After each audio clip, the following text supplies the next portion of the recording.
My name is Rebecca Nava Soto. I am a Chicanch, United States and Mexican interdisciplinary artist living here in the Midwest in Cincinnati.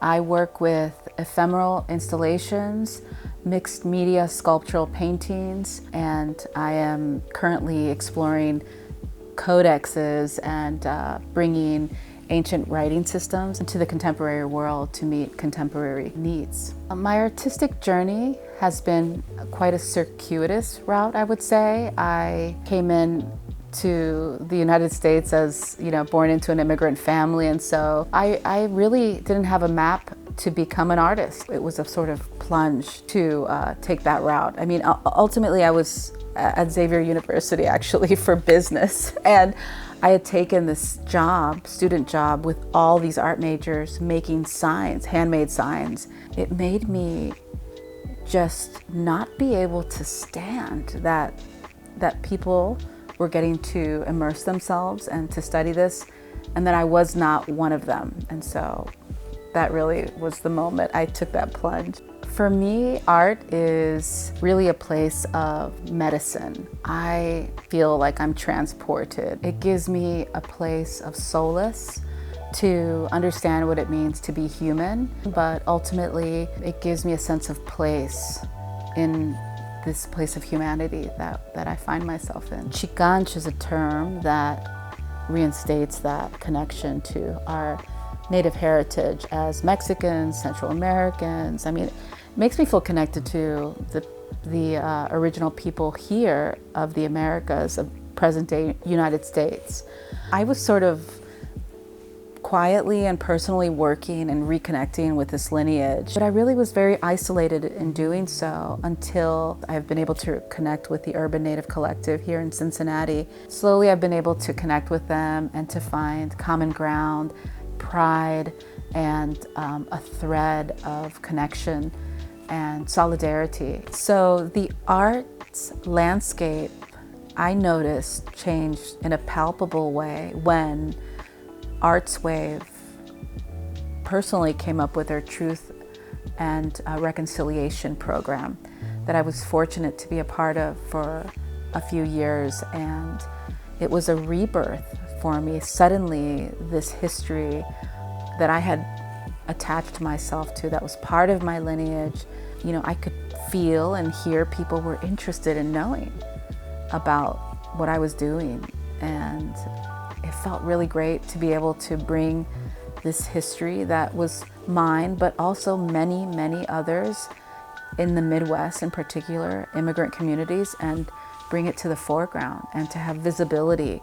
So that was a very good turning point. I found that marginalized voices were really being ushered to the center. These different histories, these suppressed and stamped out and muffled voices will be uplifted because of the mycelial network that's here in Cincinnati of supporters and voices. And so I have a lot of faith in that.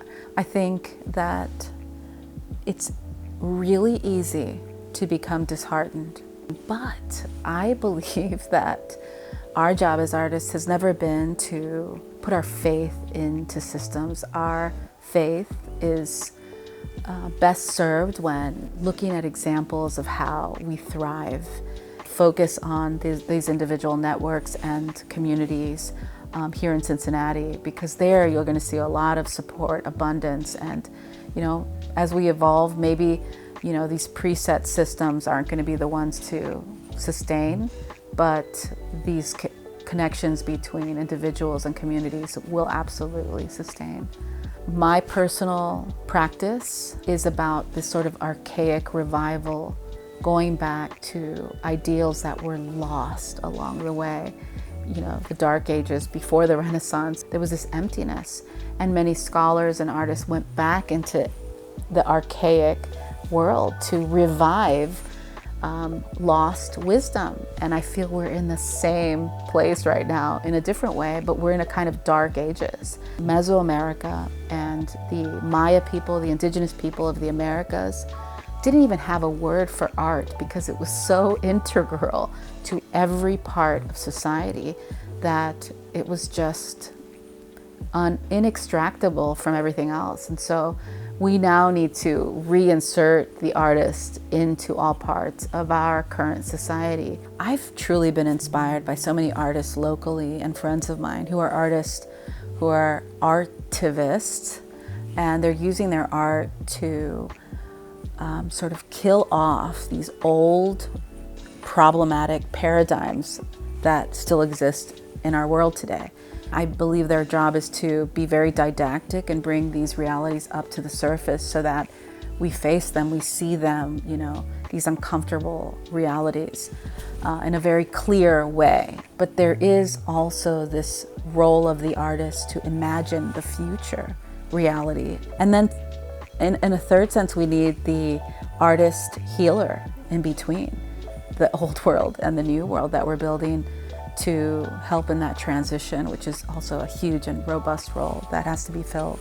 For me, central has been that healing role personally, but I've been really excited to be projecting ritual and quite literally spell casting through my art, as my ancestors did in a contemporary sense, into bringing about desired future reality.